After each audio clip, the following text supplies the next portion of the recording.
तो सबसे पहले आपने ओप पे इंस्ट्रूमेंट सेटअप किया, टेम्परेरी एडजस्टमेंट किया, 1 ईयर पे 0 रीडिंग किया। उसके बाद क्या है, अब आप अपर क्लैंप फिक्स कर दोगे, लोअर क्लैंप लूज करोगे और उसको ए की तरफ साइड करोगे। क्लियर है? तो यहाँ पे पहुंचने के बाद आपने देखा 0 रीडिंग है और एक को साइड कर रहा है, उस केस में अपर क्लैंप फिक्स था, लोअर क्लैंप भी आपने फिक्स कर दिया। क्लियर है?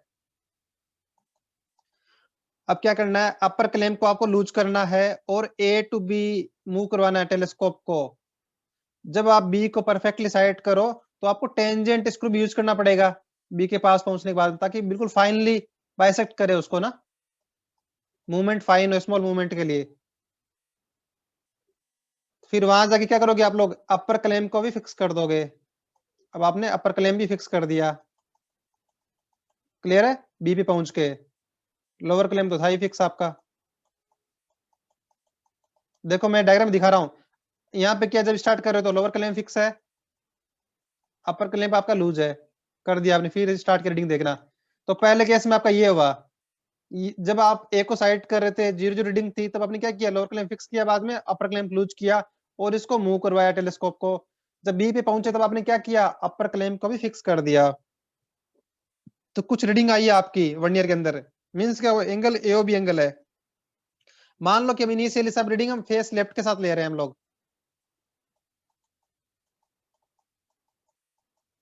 अब बेटा क्या करना है, यहां पे पहुंचने के बाद अब दोनों फिक्स कर दिया आपने। उसके बाद क्या करना है, लोअर क्लैंप को लूज करना है और क्या करना है, टेलीस्कोप को दोबारा ए की तरफ लेके जाना है।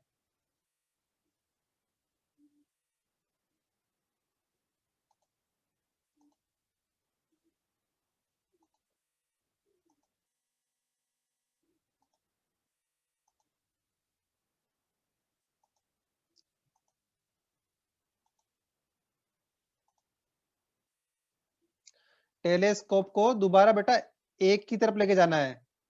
तो क्या करना पड़ेगा, अपर क्लैंप तो फिक्स ही रखना है और लोअर क्लैंप इस बार लूज करना पड़ेगा आपको। क्लियर है? और एक की तरफ आ गए। ये बेटा ऐसा क्यों कर रहे हैं कि अपर क्लैंप फिक्स रख रहे हैं, लोअर क्लैंप लूज क्यों कर रहे हैं, दोबारा एक तरफ आ रहे हैं? तो कोई बता सकता है? जब B2 अगेन एक ही तरफ मूव करवा रहा हूं टेलीस्कोप को, तो उस केस में मैंने अपर क्लैंप फिक्स करके लोअर क्लैंप लूज क्यों किया मैंने, ताकि बेटा रीडिंग चेंज ना हो। जो रीडिंग मेरे बी पे थी इनिशियली, वही रीडिंग रहे जो दोबारा ए पे पहुंचू मैं। समझ रहे हो? रीडिंग चेंज ना हो बेटा, 0 रीडिंग के लिए नहीं, रीडिंग चेंज ना हो। क्लियर है? अब आप ए पे आ गए, जो रीडिंग पहले बी पे थी वही अभी रीडिंग ए पे दिखा रहा है, शो कर रहा है, इनिशियल रीडिंग चेंज नहीं हुई।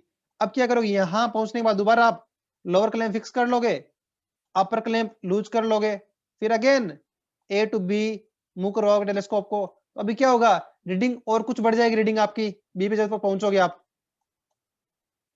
फिर क्या, बी पे पहुंच गए तो आपने अपर क्लैंप को फिक्स कर दिया।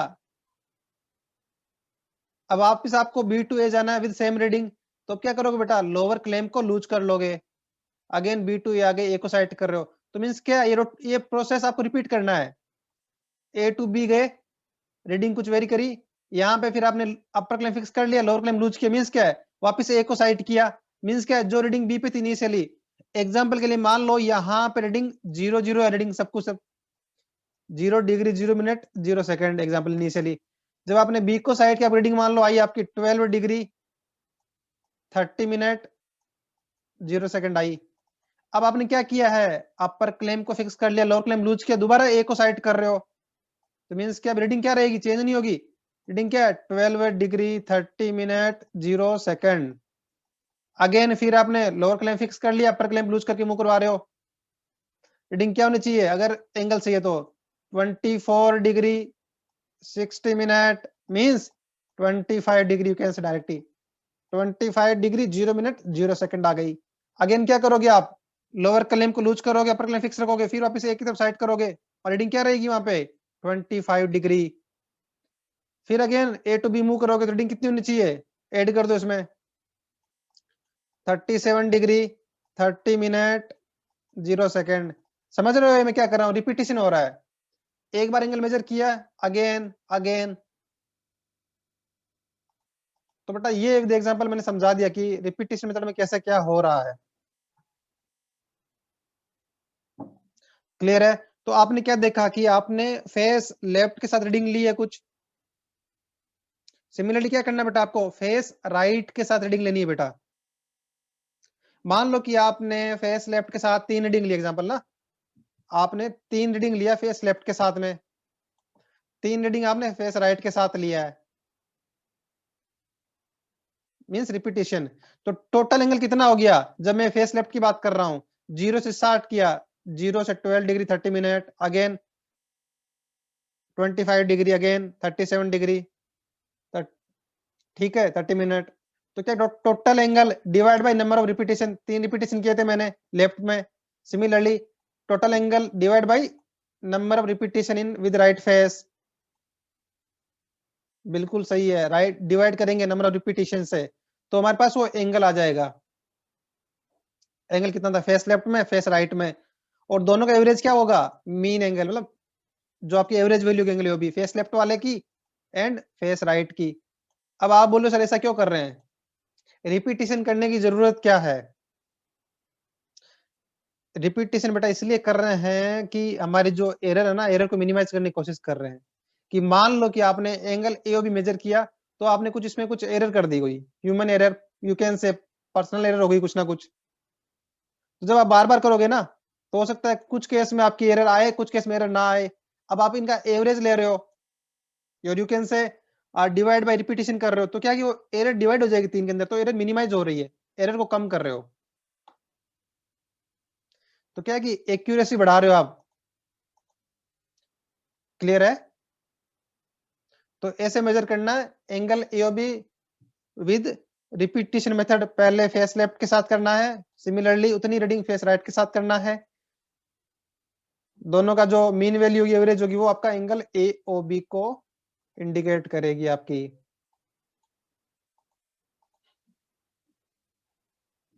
स्लो मोशन स्क्रू, और यू कैन से टेंजेंट स्क्रू, बेटा बताते हैं इसका यूज क्या है।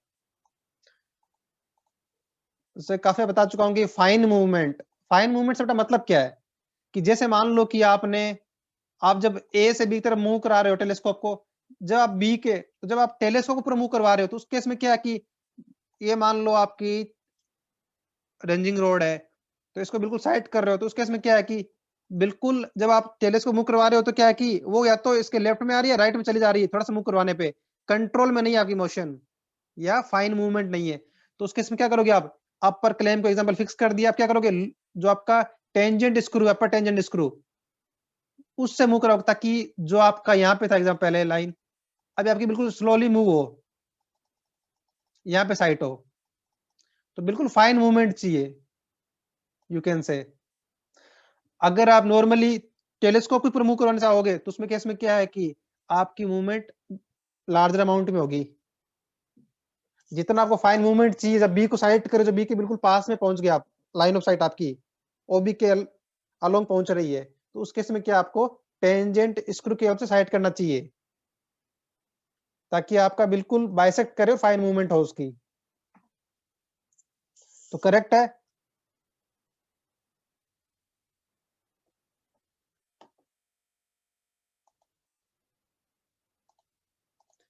तो बेटा ये हमारा था रिपीटेशन मेथड है, और ट्यूसडे को, नेक्स्ट ट्यूसडे को बेटा आपको यही परफॉर्म करना है। और जो प्रैक्टिकल नोट डाउन करना, और उसका वीडियो देख लेना, आपको समझ में आ जाएगा कि प्रैक्टिकल कैसे परफॉर्म करना आपको। बेटा नेक्स्ट हमारा है रीइटरेशन मेथड, हमारा हॉरिजॉन्टल एंगल मेजरमेंट का, और ये हमारा कौन सा है, एक्सपेरिमेंट 2 है। क्लियर है? सेकंड एक्सपेरिमेंट हमारा रीइटरेशन। इसमें क्या करना बेटा, this method is another precise and comparatively less tedious method of measuring the horizontal angle. It is generally preferred when several angles are to be measured at a particular station. This method consists in measuring several angles successively and finally closing the horizon at the starting point. Find the final reading of the vernier A should be same as its initial reading.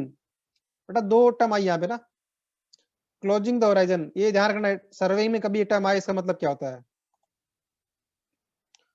Closing the horizon means क्या, एक point पे आप पूरा 360 degree rotate हो रहे हो, 360 degree angle ना। Clear है इस टर्म का मतलब क्या होगा, आगे से कोई पूछेगा नहीं कि क्लोजिंग ऑफ होराइजन मतलब क्या होता है। ये क्या बोलना चाह रहा है कि मान लो आपने यहां से स्टार्ट किया, 0 जो रीडिंग था, जब आप पूरा रोटेट करके आ जाओगे यहाँ पे, तो फाइनली क्या आना चाहिए आपका, वहीं पे आना चाहिए। यू कैन से 0 डिग्री और 360 डिग्री, एक रोटेशन कंप्लीट हो गया, मींस आपका फाइनल रीडिंग भी वहीं आना चाहिए घूम फिर के। इसका मतलब क्या है कि इन बिटवीन कहीं एरर नहीं हुआ हमसे, जहां स्टार्ट हुआ 0 डिग्री से वहीं घूम के वापस आ रहे हो आप लोग, मींस क्या है, सभी एंगल करेक्ट होंगे।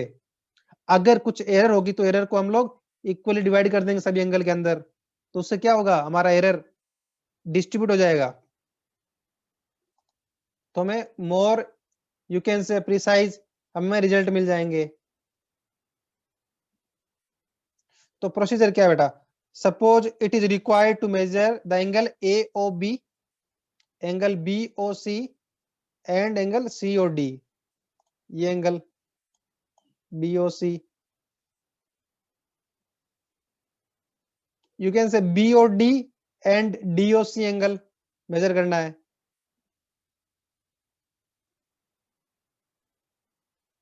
बेटा यहाँ पे थोड़ा एक करेक्शन कर लो, जो ड्राइंग में जो C और D इनको करेक्ट कर लो, यहाँ C होगा एग्जाम्पल के लिए, यहाँ D कर दो आप, करेक्ट। अभी आपको एंगल ये मेजर करना है, एंगल दूसरा एंगल ये, थर्ड एंगल ये मेजर करना है। तो बेटा सबसे पहला स्टेप क्या है कि O पे इंस्ट्रूमेंट को सेटअप करना है, टेम्परेरी एडजस्टमेंट करने हैं, और क्या वर्नियर पे 0 रीडिंग आए, उसके बाद A को साइट करना है। अब यहाँ आके आपने लोअर क्लैंप फिक्स कर दिया, अपर क्लैंप पहले फिक्स था ही। अब आप क्या करोगे, अपर क्लैंप लूज करोगे और टेलीस्कोप को रोटेट करोगे, बी की तरफ साइट करोगे। जब बी के जस्ट पास पहुंचने वाला आपका लाइन ऑफ साइट, उस केस में क्या है, टेंजेंट स्क्रू यूज कर लोगे ताकि परफेक्टली साइट हो बी स्टेशन।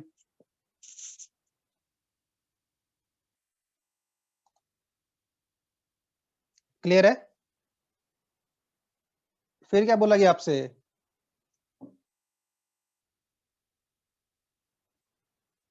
जब बी पे रीडिंग हो गई उसके बाद क्या करना है, आपने नोट कर ली कितना रीडिंग है बी के लिए, उसके बाद क्या करना है, वही अपर क्लैंप लूज है, अब क्या करना है, B to C साइट करना है। फिर क्या करना है, C to D साइट करना है और रीडिंग नोट कर लेनी है, सी पे कितनी रीडिंग थी, डी पे कितनी रीडिंग थी, सिमिलरली जैसे आपने बी पे रीडिंग नोट किया था वैसे ही।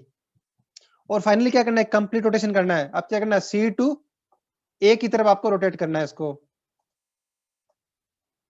टेलीस्कोप को। तो आपने क्या किया बेटा, यहाँ पे रीडिंग नोट कर ली, यहाँ पे रीडिंग नोट कर ली, यहाँ पे आपने रीडिंग नोट कर ली, और फाइनल जो रीडिंग आनी चाहिए, जो इनिशियल रीडिंग हो वो रीडिंग आनी चाहिए, लास्ट रीडिंग आपकी। मींस क्या, जब आपका पूरा सर्कल और यू कैन से क्लोजिंग ऑफ होराइजन हो जाएगा, the vernier A should now read 360 degree. इस केस में अभी आपने यहां तक पहुंच गए, तब अगर ऐसा नहीं है तो उसमें बेटा एरर है, the error occur due to slip etcetera.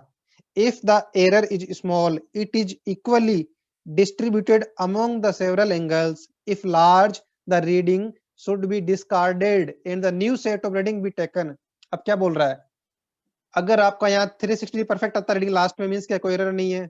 मान लो कि आपकी एरर बहुत कम है, लाइक 1 डिग्री, और यू 1 डिग्री भी ज्यादा वैसे बोला जाऊं तो, मान लो कि आपकी एरर है, मान लो यू कैन से 20 सेकंड एग्जांपल के लिए।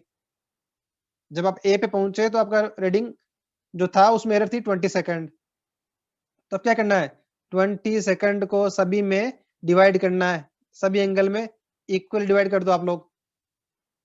क्लियर है, 20 सेकंड को अगर मान लो 4 एंगल थे तो 5 सेकंड ईच एंगल में एरर रहेगी।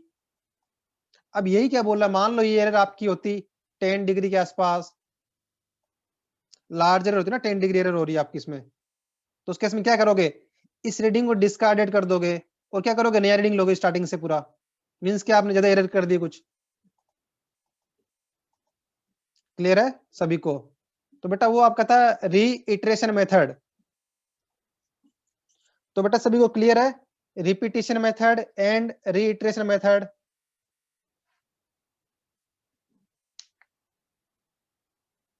किसी को कोई डाउट तो नहीं है repetition method and reiteration method के अंदर?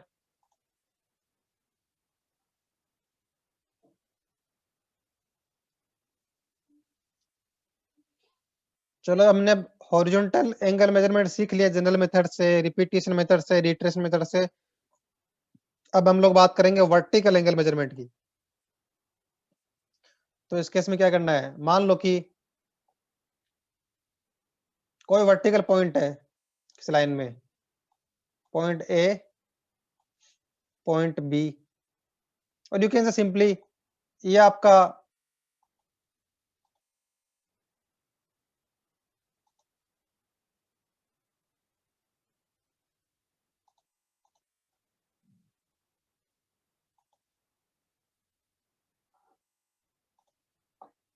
मान लो कि आपकी जो हॉरिजॉन्टल लाइन है और वर्टिकल लाइन पॉइंट ए है, आपको चेक करना है कि उसका एंगल कितना है हॉरिजॉन्टल लाइन से, ये एंगल मेजर करना आपको।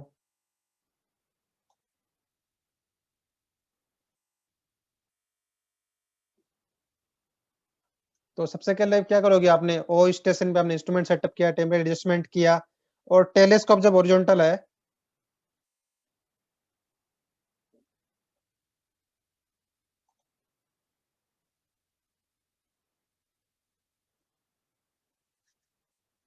जब आपका टेलीस्कोप हॉरिजॉन्टल है तब वर्टिकल सर्कल में बेटा रीडिंग क्या होना चाहिए, 0 0 रीडिंग होना चाहिए वर्टिकल सर्कल में। क्लियर है? अब क्या करोगे आप, ए की तरफ साइड करोगे टेलीस्कोप को,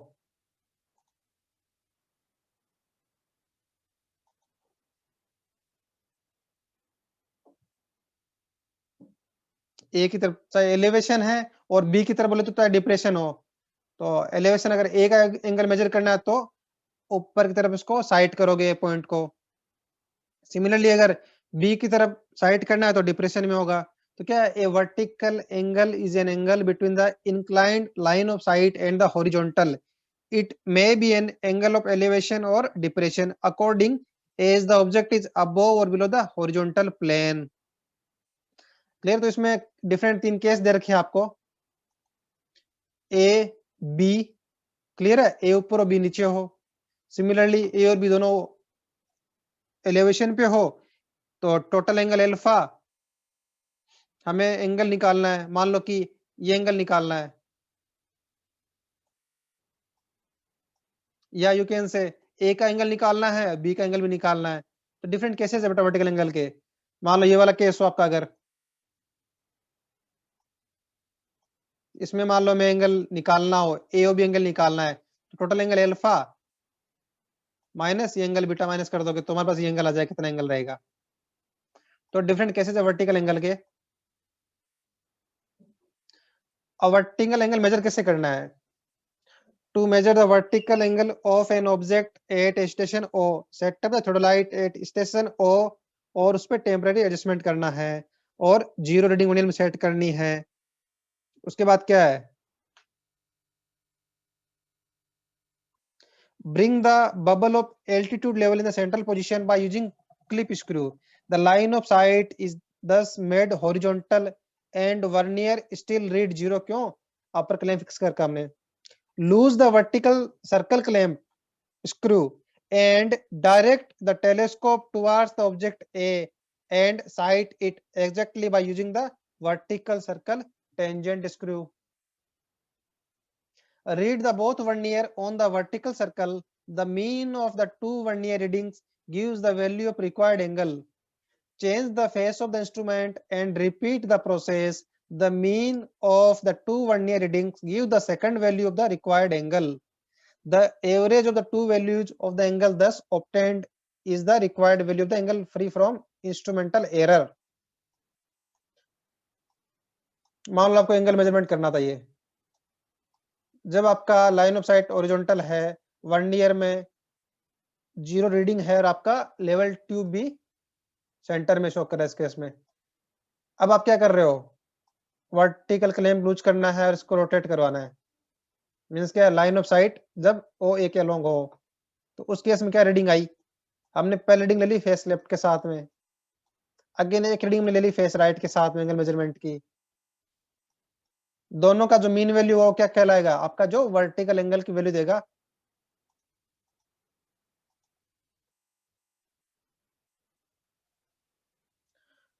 अब नेक्स्ट वाले जो 2 केस थे जिसके अंदर हमें एंगल ए एंड जो हमारे जो पॉइंट थे ए और बी, उनका बीच का एंगल फाइंड आउट करना था। Cite A as before and take the mean of 2 1-year readings at the vertical circle. Let it be alpha. अब बेटा 3 केस कौन कौन से थे कि जब मेरे दोनों A एंड B, पहला केस तो ये था,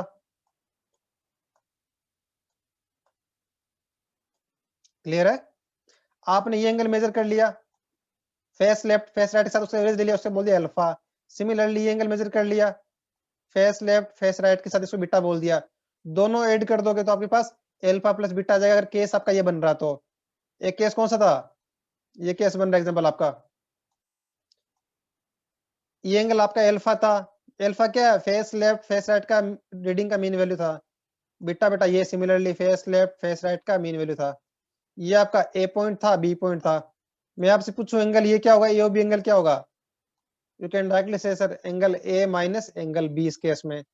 अगर ये ऐसा हो डिप्रेशन दोनों पॉइंट हो एंड बी, इस बार भी सेम रहेगा, एंगल एल्फा माइनस बीटा हो जाएगा बेटा आपका ये एंगल, एल्फा माइनस बीटा।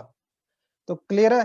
तो वर्टिकल एंगल कैसे मेजरमेंट करना है, सबसे पहले वहां पे इंस्ट्रूमेंट सेटअप करना है, आपका टेलीस्कोप को लाइन ऑफ साइट ओरिजेंटल रखना है, उस केस में 1 ईयर पे 0 रीडिंग होना चाहिए और लेवल ट्यूब भी सेंटर में होना चाहिए। फिर upper clamp, up vertical circle clamp you can say, यहाँ पे लोअर अपर क्लैंप का कोई इश्यू नहीं है, यहाँ पे की वर्टिकल सर्कल क्लैंप है, यहाँ पे एक ही है। तो वर्टिकल सर्कल क्लैंप को लूज करना है, ए को साइड करना, तो उस टाइम जो रीडिंग आए फेस लेफ्ट के साथ एंड फेस राइट के साथ, दोनों का मीन वैल्यू आपका एंगल दिखा देगा ओरिजेंटल, एंड ओ ए का जो साइड है उसके बीच एंगल क्या रहेगा। सिमिलरली फेस राइट के साथ लेना है, दोनों का जो एवरेज होगा वो आपका एंगल, लाइक एंगल आपका जो ए का जो एंगल बनेगा ओरिजेंटल के साथ वो इंडिकेट कर देगा।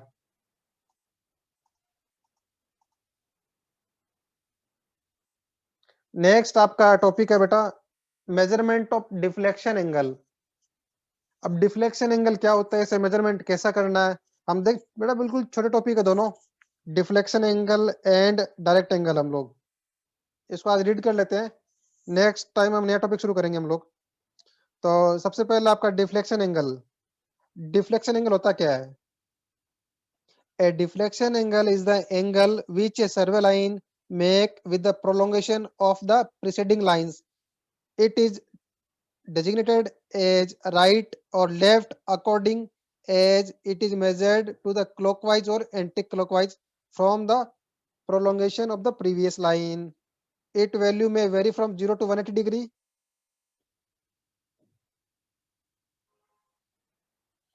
क्या बोलना चाह रहे बताइए, जो आपकी प्रीवियस लाइन थी, ये लाइन थी, लगा बी पे हो तो इसको प्रोलॉन्ग कर दो, एक्सटेंड कर दो, ये जो एंगल बना रहा है ये बेटा आपका डिफ्लेक्शन एंगल आपका, क्लियर है। अब राइट डिफ्लेक्शन कब लेंगे, जब क्लॉकवाइज होगा तब राइट डिफ्लेक्शन एंगल, जब एंटी क्लॉकवाइज होगा मींस के इधर घूम कर रहा है, प्रीवियस लाइन से नेक्स्ट लाइन किस तरफ रोटेट कर रही है क्लॉकवाइज, तो यहाँ पर राइट डिफ्लेक्शन एंगल हो गया। एंटी क्लॉकवाइज कर रही है तो लेफ्ट डिफ्लेक्शन एंगल हो गया बेटा आपका। अब एक एंगल मेजर कैसे करना पता लगे आपको, डिफ्लेक्शन एंगल क्या होता है कि जो आपकी प्रीवियस लाइन है उसके प्रोलोंगेशन लाइन और जो नेक्स्ट लाइन है उसके बीच का जो एंगल है वो डिफ्लेक्शन एंगल कहलाता है। मेजर कैसे करना है, तो सबसे पहले क्या करोगे आप लोग, यहाँ पे इंस्ट्रूमेंट सेटअप कर दोगे एंड पॉइंट पे, इसको आपने बी नाम दिया, ओके, तो स्टेशन बी पे आप लोग इंस्ट्रूमेंट सेटअप कर दोगे। फिर वही आपको पता है रीडिंग 0 होनी चाहिए,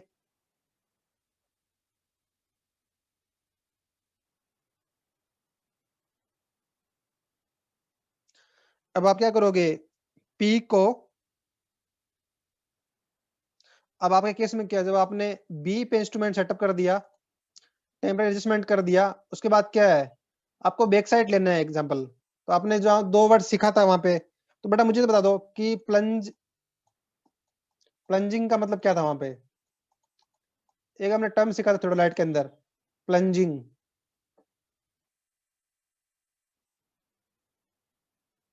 बेटा प्लंजिंग का मतलब क्या था, याद आ रहा है कुछ?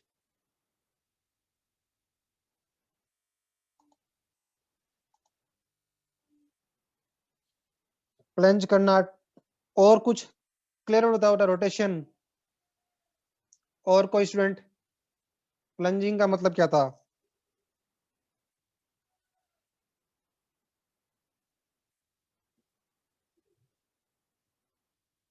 Transit, correct. मींस क्या है, थोडोलाइट को, जो आपका थोडोलाइट में जो आपका टेलीस्कोप है, उसको ट्रांजिटिंग, प्लंजिंग, याद आ रहा है कुछ? एक था स्विंगिंग था, दूसरा ट्रांजिटिंग का दूसरा नाम था प्लंजिंग था। तो बस करेक्ट, इतना समझ में आ रहा था आप लोगों को। तो जब आपने बी पे इंस्ट्रूमेंट सेटअप किया, टेम्परेचर एडजस्टमेंट कर ली, फिर आप क्या करोगे, ए को साइड करोगे, यू कैन से बैक साइड करेंगे, जैसे हम लोग लेवल में करते थे लेवलिंग के अंदर। ए को बैक साइड किया, मींस कि आपका ए बी लाइन के अंदर है।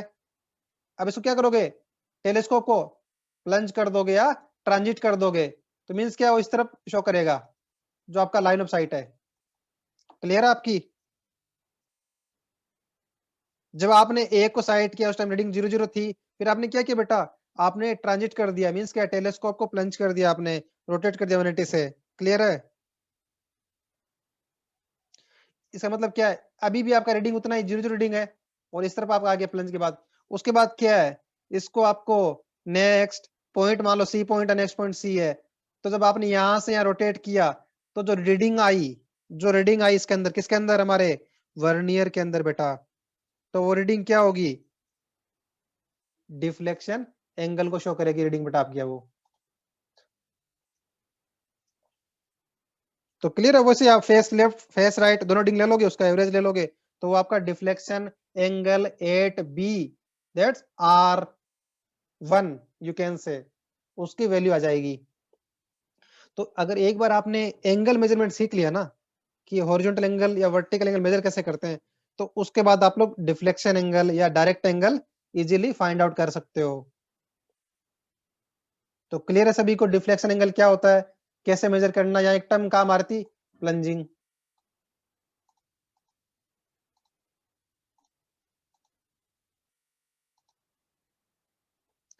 This method is suitable for open traverse and is mostly employed in the survey of river, coastline, road, railway and canal. अगला जो बेटा आपका है एंगल मेजरमेंट में, वो है direct angle measurement. Direct angle are the angle measured clockwise from the preceding या previous line to the following or next line.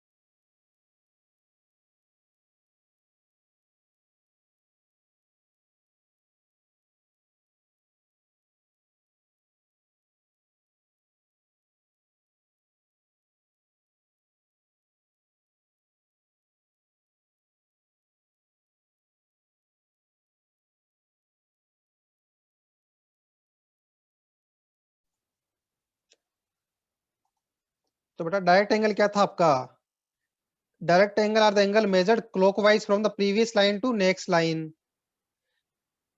They are also known as angle to the right or azimuth from the back line and may vary from 0 to 360 degree.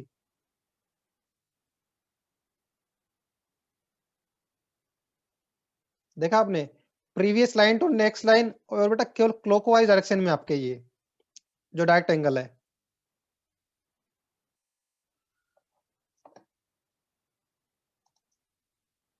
Example से यहाँ देख रहे हो, previous line to next line in clockwise direction आपका। यहाँ पे क्या रहेगा, previous line to next line in clockwise direction, previous line to next line in clockwise direction. तो क्लियर है।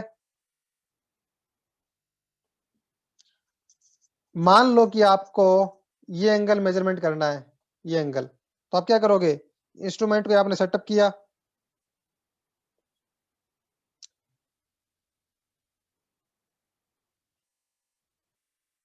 क्यू पे, और आपने वर्नियर पे 0 रीडिंग कर लिया इनिशियली।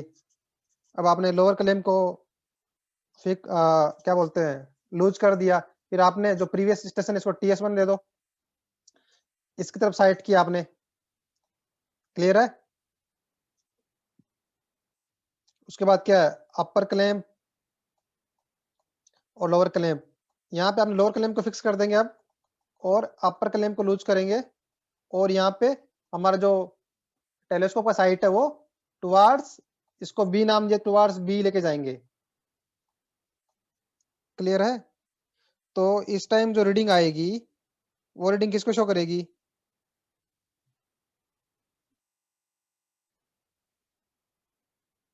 हमारा एंगल शो करेगा बेटा, ये एंगल जो मैं, हमारा जो डिजायर्ड एंगल था हमारा ये।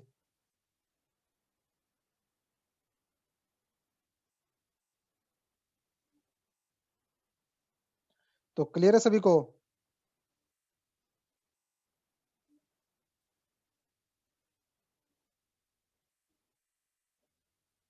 तो ऐसे आप लोग एंगल मेजर कर सकते हैं। This method is similar to the method of included angle explained in the preceding section. However, in this method, direct angle or the angle to the right are measured. The method is generally used in open traverse